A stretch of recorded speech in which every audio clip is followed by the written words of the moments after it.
Way to go to all those kids at Kasson Manorville. So exciting to see Corey Kennedy do so well. Again, it's always a bit of a mystery when she will be on, so we'll try and keep you posted if we do get wind that she might be on one of those episodes. Sarah, let's talk weather now.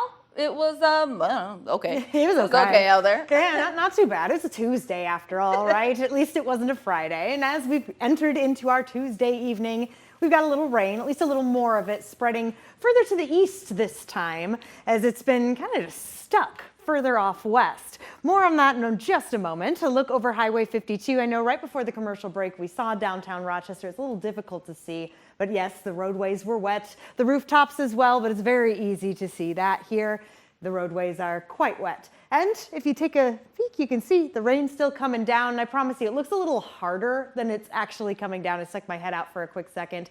Didn't even get a drop on my glasses, but it is definitely coming down. Before we get to current temperatures, talk about today's high temperatures. A little limited in places like Mason City. I told you that the rain was really centered on the west this time around, and that left cloudier skies further to the east. But it also allowed for some warming to take place. So Rochester warming up to 53. Mason City, Albert Lea, as you can see, stuck at 49. 50 is where Forest City got. Now we'll switch over to current temperatures, and yes, a lot more blue on the map, as one would expect. All of us back into the 40s, but not too low. 47 right now in Rochester. A few 49s in Caledonia, La Crosse, 49 in Zumbrota, Lake City as well.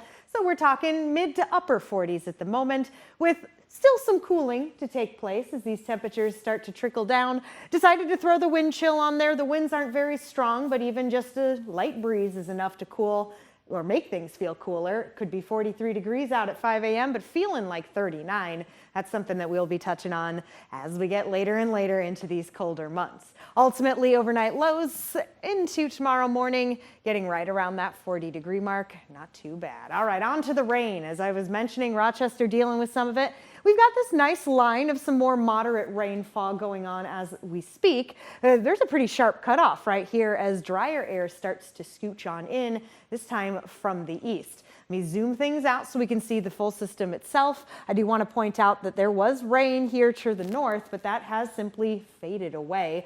The cold front that was responsible for pushing all of this activity has now completely stalled once again. It's losing its energy further to the north as this bad boy, high pressure, shoves itself into the region. That's going to push this low pressure system spinning, trying to bring us more of the rain kind of further to the east. It wants to go north, but it's going to get shoved over by the high pressure, and clear skies will be back in play, at least mostly clear. I'm going to push time forward all the way to 6 a.m. So tomorrow morning, we're already starting to see some of that drier air.